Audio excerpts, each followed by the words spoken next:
Hello, my lovelies. I hope that you're having an amazing time. As always, I welcome you to another session of Grow with Katie. It's always a pleasure. It's always a delight, to just come here and connect with you. If you have connected before, I want to say thank you, thank you, thank you.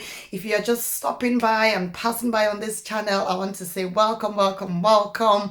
I do hope that whilst you're scrolling by and passing by, that you really do find a reason to stay and that you are obviously blessed by what I'm here to share. Today, I'm just going to be answering, I'll be doing a Q&A I'll just be answering one question really. I've had a few single mothers ask me this question. So some of them like, well, Katie, is there a particular time that I should go into a relationship as a single parent or as a single mother?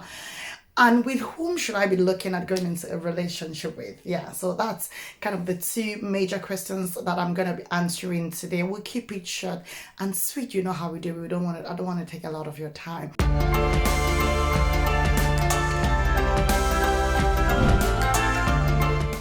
So when is it, is there an appropriate time? Is there a definite time that obviously, whether you're a single mom like me or you're a single parent or you are, you've just broken up from a relationship. If you didn't watch my previous video, please do well to go and catch up on it. It will do you a lot of good. So that question of when, is there really a when?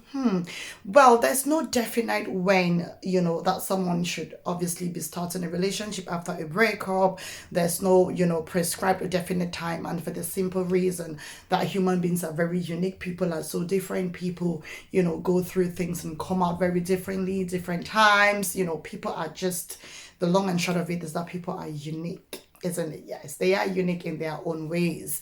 However, a few tips for you today in the when question is that when you examine yourself and find out that, well, you've healed, be it a man, be it a woman, you've healed, you've learned your 1%, or the things that you're meant to be changing and you've worked on yourself. Secondly, you want to be checking that you've built a healthy self-esteem because, poor definition of self makes abuse inevitable. If you don't know that you're a spoon, if someone uses you as a spade, you would find that acceptable because you would think, well, you're a spade, because you wouldn't even know who you are in the first place.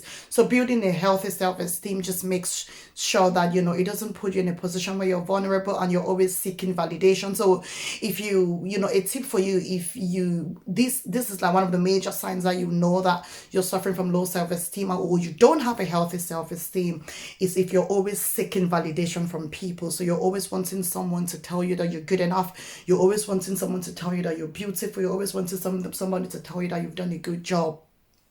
Then that should obviously point you in the direction of do I need to do I need to get to a point where I need to be confident as well, where I know that each time I walk into a space I know that I am definitely adding value to that space. So you want to be checking that as well. Another tip real quick is that you want to make sure that you forgive whoever you're in a relationship with, whoever betrayed you, whoever hurt you, and you also want to make sure that you're forgiving yourself. You don't want to stay in the vicious cycle of I wish I did or I wish I did not. So once you've checked all of that, then if you want to make that decision of going forward in order to mingle again, then I think you are in the good place to do that, because then you are not vulnerable. So you've had clarity by self-examining yourself, making the necessary corrections, and then making a plan into how, or whatever you're correcting, to make sure that you don't then go and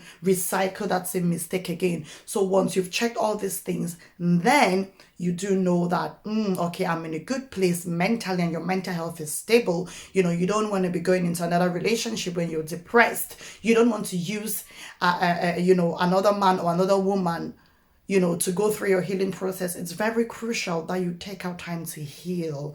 And by that, I mean, just so that you don't carry the baggages of, thinking that every man is going to cheat, every woman is, is nasty, not every woman is like this, every man is like that.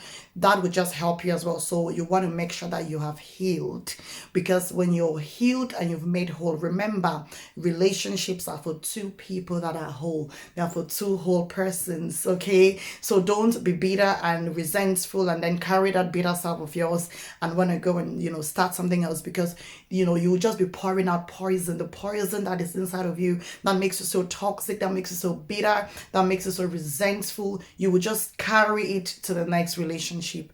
And no wonder you will start hearing statements like, oh, no wonder if that is how you are, no wonder it didn't work out. And actually, maybe you're actually a really, really sweet person. Yes, maybe you're really, really a sweet person, but because you've not taken a step back and given yourself time to heal, you're actually, you know, pouring out a lot of the toxic and the poison that is inside of you. So once you check all of these things, yes, then you are ready. Now, Katie, with whom should I be getting into a relationship with? If you're a single mother, I'm addressing single parents or single mothers, be it a single dad or a single mother, specifically in this video, but I will do a follow-up video about looking before you leap. So some of the things that you want to consider, especially if you're a Christian man or woman wanting to go into a relationship, but that's for another video. I just want to focus on single mothers today and single dads because this question came from them. Okay, so with whom should I be going into a relationship with? Mistake number one that a lot of single parents, especially single moms, do is that they hide their past from whoever is coming to be with them. You know, you don't want to do that. That's a big mistake. You want to make sure that you're going into a relationship with someone who knows exactly your past. It's not something that you're ashamed of. Even if you have 6 children, he needs to know if there are 6 different dads. He needs to know there's nothing to be ashamed of. That's why it's called the past. He should be able to know it and hear it from you, actually, that look, actually, this is who you are, and so that he loves you for who you are, and he knows how to defend you outside. You don't want any surprises springing up from anywhere. So never ever make that mistake of thinking, oh, if I didn't have these kids, or, you know, if this man knows he's not gonna be with me. No, if he knows and he doesn't want to be with you, let him go or let her go. Remember, nobody supersedes your children. Your children remains your priority. They are a blessing. So that's the kind of person you want to be going for. Second, you want to make sure that he or she are responsible. Remember, these are people that will be having contact with your children. These are people that will partake and participate in the daily care and daily basic needs of your children at some point, obviously. So you want to be making sure that they're responsible. You want to make sure that you're keen on conversations. You want to make sure that you're checking out their priorities. Show me your priorities and I'll actually tell you half of who you are. Okay, so you don't want to miss out on that. You also want to make sure that you've checked in with your children, obviously considering their ages, depending on how old they are. You want to make sure that you bring their feelings on board at the right time. You don't want to just introduce them very quickly to someone that you're not even sure of where, you know, it's going to. That's another video for another day. You know, some mistakes that, you know, a few mistakes that single moms or single daddies or single parents do. Okay, you don't want to, you know, just introduce them to your kids, but as time goes on, as you're building on that relationship, you want to make sure that you're, you know, obviously gathering the wishes and the feelings of the children. How would they feel if mommy found love again? How would they feel having another daddy at home, obviously after marriage and all those kind of things? So that is the kind of man you want to be going for. You don't want to be going out for any Jack and G or for any tomboy around the town. Remember, your children are your priorities and you owe it to them to protect them. So I hope that I've answered your question. I really do. So I said I'll keep it short and sweet. I don't want to keep it too long here, but if you want me to come up again, please do feel free to send your questions and I'll be very happy to come up here and give you answers. Okay, please do like, share and subscribe to my YouTube channel. And also, if there's any topics that you want me to talk about, be it as a single parent, be it as a single mom, things to look out for before you say yes, that's the next video coming up. So stay tuned until I'll see you in another episode of Grow with Katie. Keep looking after yourself, keep smiling, and give yourself the chance to love and to be loved again. But remember, check out all these things, check out the when things and the whom you should be going into a relationship with. It's very important. You don't want to recycle the same mistakes. You remember, a single parent doesn't love necessarily exactly the way someone without a child would love, because it's no longer about you only. You've got children looking up to you and you don't want to disappoint them. You've got children looking up to you as an example. You've got children to protect. You don't want to be bringing people around them that will molest them. God forbid our children will not be molested. So please do, you know, take some responsibility and be diligent in these things. No rush, take your time, but obviously, you know, be out there, be marketable.